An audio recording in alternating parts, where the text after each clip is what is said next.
Hey everyone, Big Pauly back for a brand new video. Today I'm decided to go through my 4K AMOA collection to shrink it down a bit, because I know there's a couple of movies in there that I don't really need, or maybe that I've upgraded. And it's always good to have a little shuffle around, have a little bit of shuffle. Yes, to find extra space to put new movies that you've bought. So yeah, we're going to go through this lot, the 4Ks, and I'm going to pick out ones that I'm going to either trade in or I'm going to sell to make the 4K collection a bit more pleasing. Yeah, anyway, let's have a look, see what we got to contend with.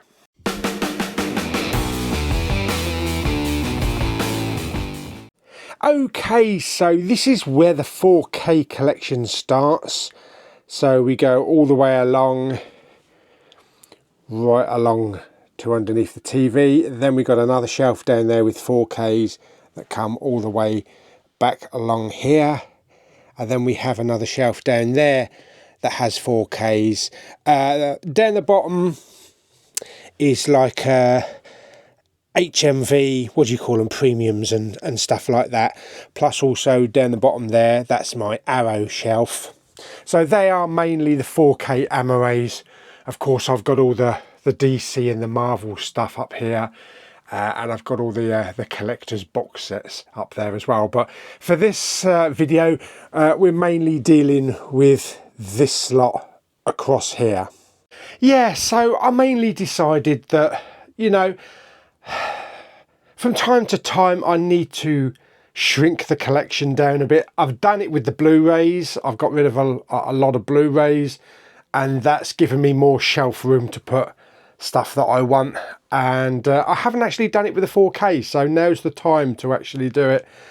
I can easily see like at least 3 or 4 items now that I can pull out, and then we'll end up with a pile, and I'll just go through, you know, each one, you know, with my reasons for taking them out and trading them and selling them, and the reasons why I feel they don't really fit the collection for me.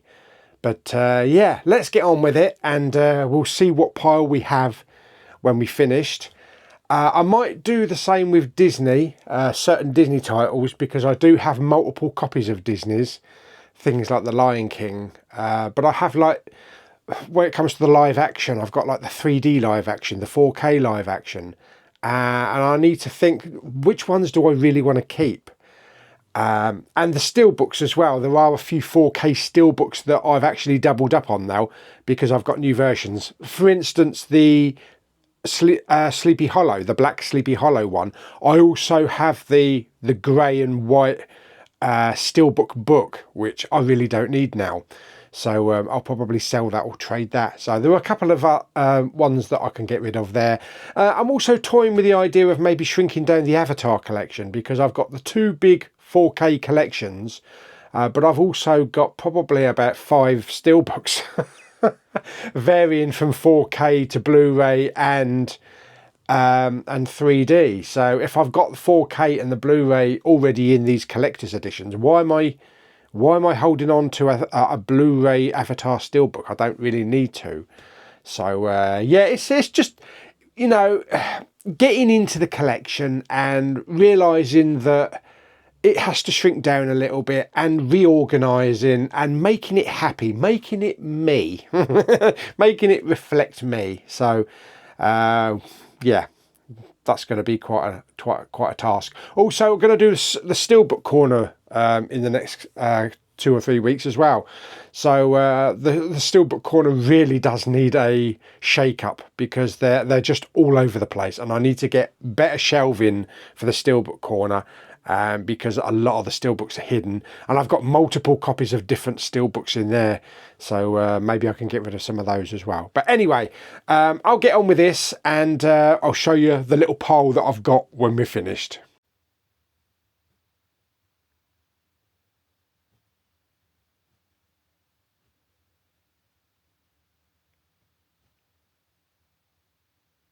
Right, okay, so I've managed to dig everything out. It's left quite a few gaps, actually. More gaps than I thought there was going to be, which is good, because then I can shuffle all the stuff that's laying down into the gaps, and I'll have more room for 4Ks that I want to buy.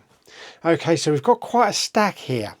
So I'm just going to go through them one by one. So first of all, we've got Mother.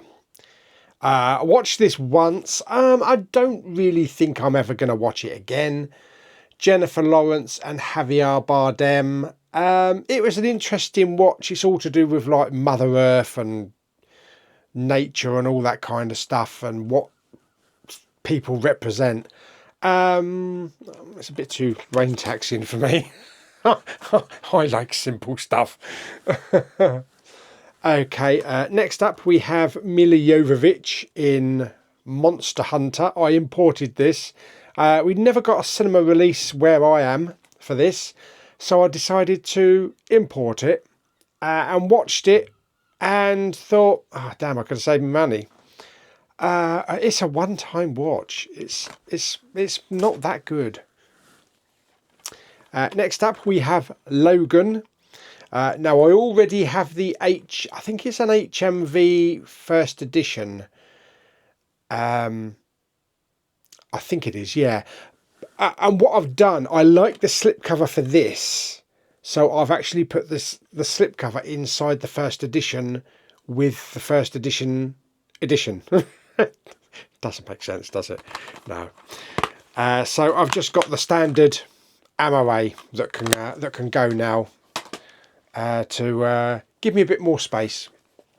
Next up we have Peter Jackson's King Kong. Really nice one, this one.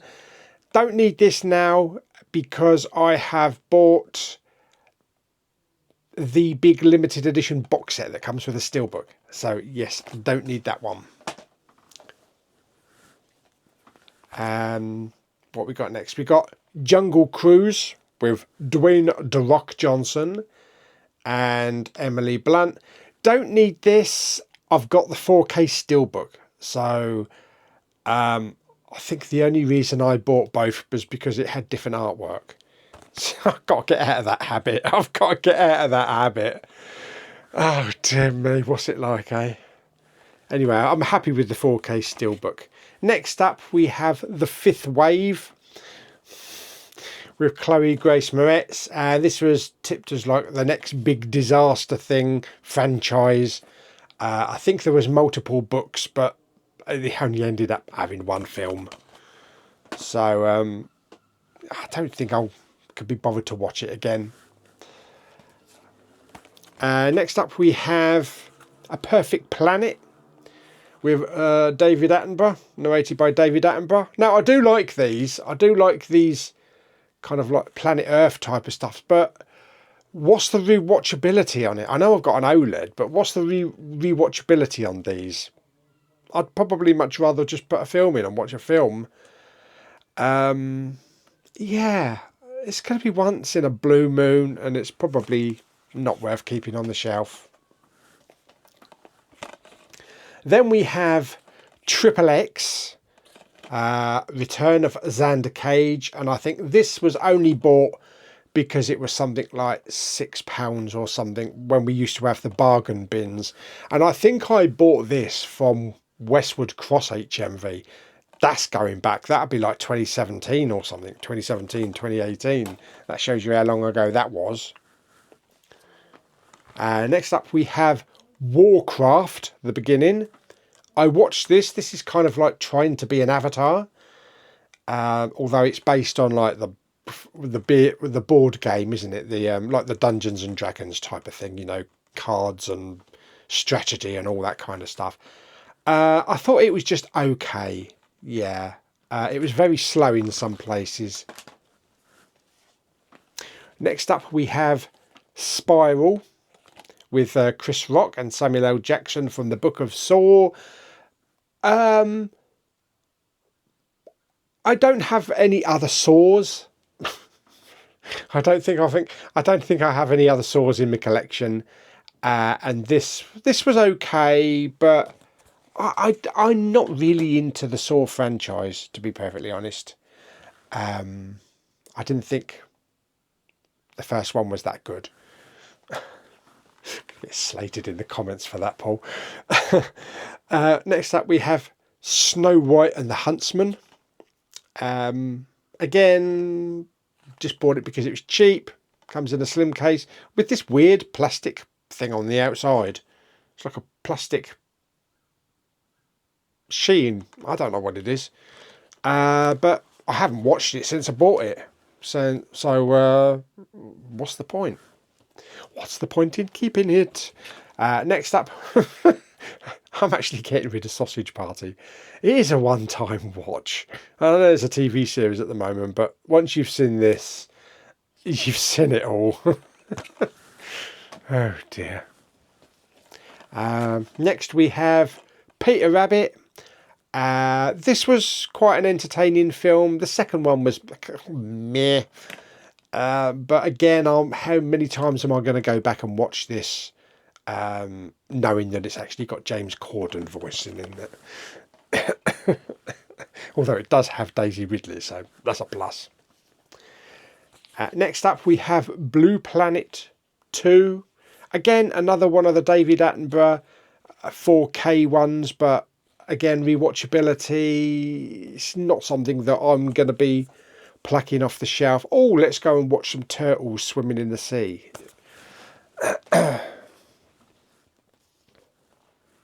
Next up, we have Almost Famous. I believe this is probably a Cine edition. I am not sure. Is there anything inside that tells me it's a Cine edition? Well, it's got a ticket inside as well. Concert ticket for Black Sabbath. With Stillwater. Oh yeah, the actual fake band. Yeah, I'm not sure. It might have been a Cine edition. I can't remember. I watched it. It was entertaining. But again, I think it's a one-time watch. It was okay. It was okay, but like I say, when am I going to watch it again? One thing is, Kate Hudson, she really annoyed me in the film. So that might be one of the reasons why I'll get rid of it. What we got next? We have Babylon 5, The Road Home. Now, I love Babylon 5. And if the animation had been like that, then it would have been okay. But there's nothing like the animation in the film. And a lot of the actors that were in the series have actually died now. And it looked Babylon 5. It just didn't feel Babylon 5. Unfortunately. Next up, we have Everything Everywhere All at Once. This is the German digibook. Really nice artwork on there. This does have English subtitles for the foreign language, so it's perfectly fine, even though the text is all in German. I decided to get rid of this because I've got the really nice German steelbook, so I don't need to keep that edition. Next up, we have Early Man from Aardman Entertainment. I do like all the, the Wallace and Gromit stuff, and you can see that it's all Wallace and Gromit stuff. I just didn't connect with this one. It just didn't click with me. I don't know what it is. It just didn't click. Decided to get rid of Bill and Ted's Excellent Adventure. I don't have any of the other Bill and Ted's on 4K, but I do have the HMV Bill and Ted Blu-ray collection, all 3 films. So I'm perfectly happy with that, rather than buying the other 2, because I don't even think the second one comes with a slipcover anyway. What we got next? Next up, we have Robert De Niro in The Deer Hunter. Again, a really good film. I did enjoy it, but I don't think there's too much rewatchability for me. It's one of those kind of like old classics that either you're in the mood for or you grew up with it. But it was okay. It was a good film. It was a good film. I just don't think there's too much rewatchability for me as a person. Next up, we have The Dark Tower with Matthew McConaughey and Idris Elba. I believe there was supposed to be like more films after this. Is it based on Stephen King book, I think? Yeah, based on Stephen King. And nothing else ever happened. It was an okay watch. It was an okay watch, but not something I'm going to go back and rewatch. Charlie's Angels. This is like the reboot with Kristen Stewart and Naomi Scott and Patrick Stewart. Yeah, I forgot Patrick Stewart was in it. It was all right. It was all right, but again, not really much any rewatchability. I'd rather watch the Drew Barrymore ones than that. Next up, we have Brightburn. I got the Steelbook. You remember I got the 4K Steelbook a couple of weeks ago, so I don't need this one. This is an American import one. And then next up, we have The Batman. I bought a couple of Steelbooks when this came out. I have a really nice limited edition box set with a Steelbook in, but I don't need this 4K Steelbook. So yeah, that one can go. Oh blimey, that is balancing. That is balancing.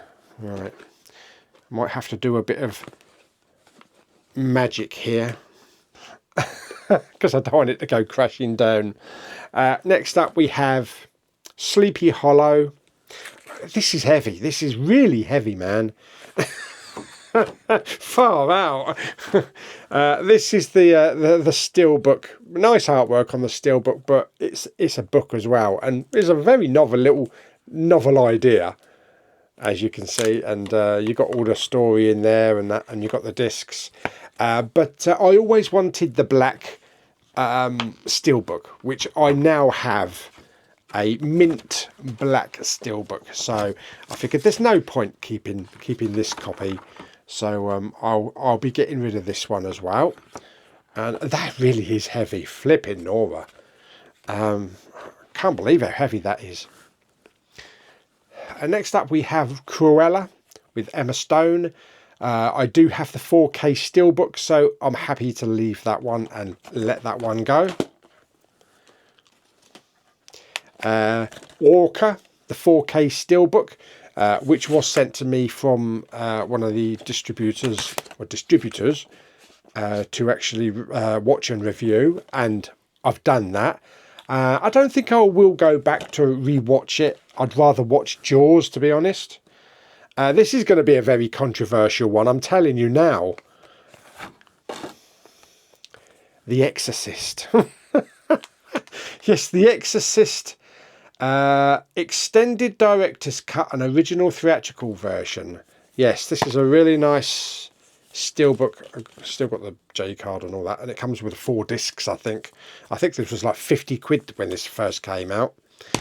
And I know Exorcist is a staple on any horror fan, but I never grew up with the horror films of the time. So I came into it late. I did watch it. I enjoyed it. I'm not going to say it's crap, because it's not crap. I think it's one of those ones, for me personally, it's one of those ones that is a little bit more overrated than it actually is. But that's only from my perspective. So if you love it, you love The Exorcist, then that's brilliant. But for me, it was built up to be bigger than I thought it was, if that makes sense. No, Paul, nothing makes sense. Anyway, and the last one is the Indiana Jones 4K box set. I don't need this. This is the one with all the white Steelbooks. I don't need that because I've got the individual Steelbooks now with all the poster art on it. So yeah, there we go. So that is it. That is all of my 4Ks that I've plucked out. As I say, I've left a gap there, so I'll be tallying up that lot and seeing what prices I can get for them. But anyway, I'm going to have a look. I'm going to tally up some prices, check out some prices. But that's the 4Ks that I've decided to take out of my collection, to shrink it down a bit, And I'm happy with what I've got left in the collection at the moment, and it's gonna look a lot better because I can fit a lot of the ones that are laying down now in with all the other ones. Fantastic. So there we go. So I hope you enjoyed the video. If you did, like it by giving it some thumbs up. Don't forget to subscribe, comment and share, and I'll see you on the next video very soon. And coming soon in the next couple of weeks will be a clear out of Steelbook Corner. That's going to be a fun day. Anyway, till the next one, bye bye.